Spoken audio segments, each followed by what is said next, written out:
Sophie was 13 when her life began to unravel. Her mother, Angela, had recently married Richard, a man who seemed like a dream come true.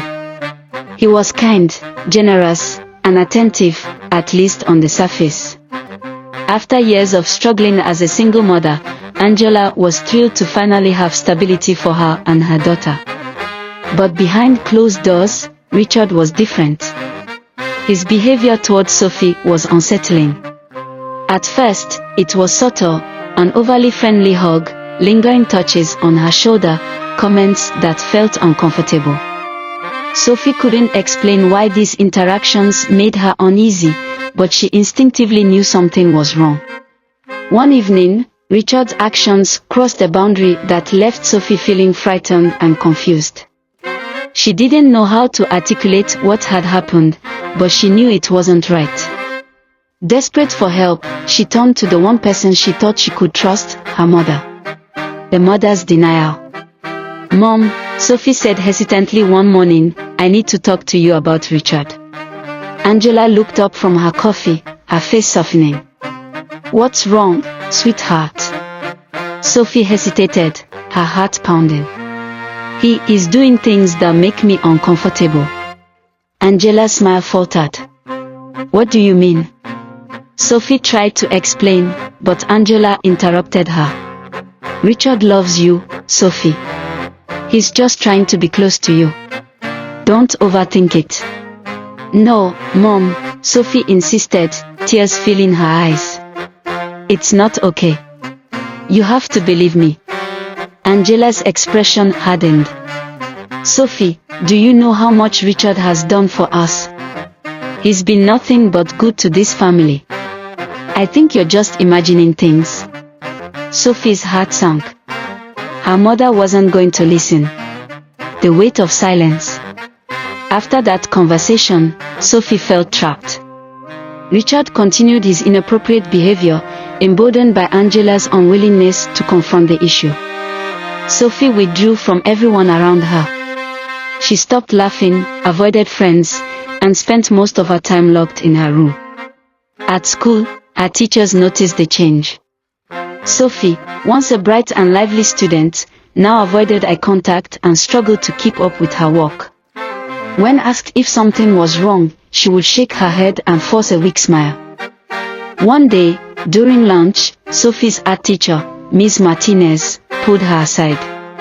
"Sophie," she said gently, "I've noticed you haven't been yourself lately.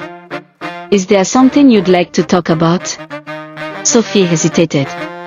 She had been told so many times that no one would believe her. But something about Ms. Martinez's kind eyes made her feel safe. "I don't know if I can," she whispered. Ms. Martinez smiled softly. "It's okay. Just know that I'm here for you, and anything you say will stay between us unless it's something that could hurt you. Then, I'll help make sure you're safe." A few days later, Sophie stayed after class. Trembling, she told Ms. Martinez everything. For the first time, someone listened without interrupting or dismissing her. Ms. Martinez assured Sophie that what was happening was not her fault and that she had done the right thing by speaking up.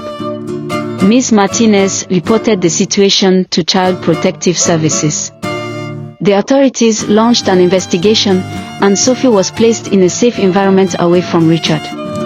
Angela initially refused to believe the accusations against Richard. She accused Sophie of lying and claimed the investigation was a mistake.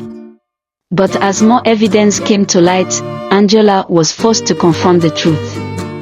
The guilt of her denial weighed heavily on her, and she sought therapy to understand her own failures.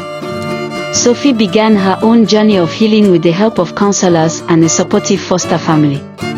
It wasn't easy, she struggled with trust and self-worth. But over time, she found strength in her passion for art, using it as a way to express her emotions and process her pain. Through therapy, Sophie learned that her voice mattered and that she was not defined by the actions of others.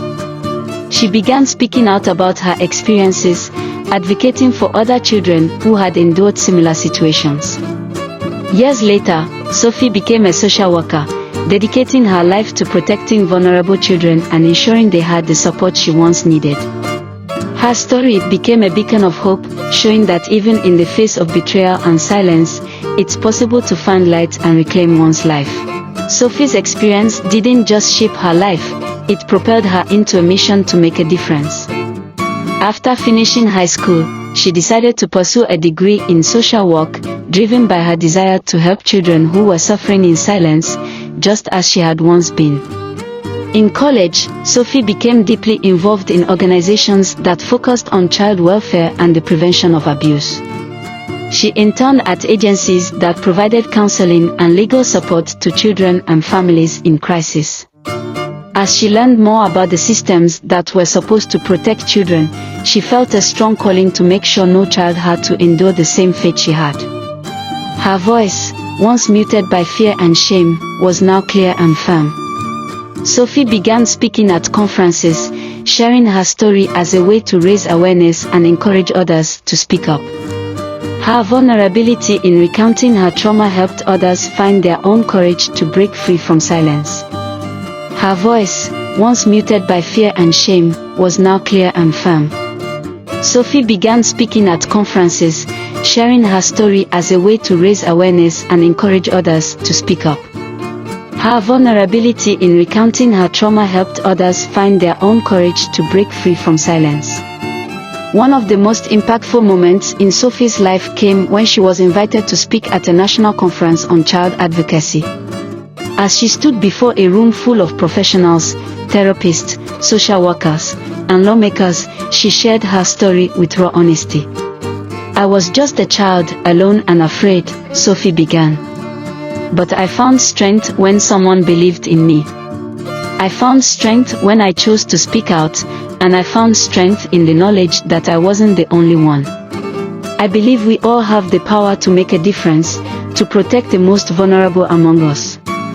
The room fell silent, and as she spoke, Sophie could feel the weight of her past lifting, replaced by a deep sense of purpose. When she finished, the room erupted into applause. It wasn't just for her bravery, it was for the cause she represented, giving a voice to those who had none.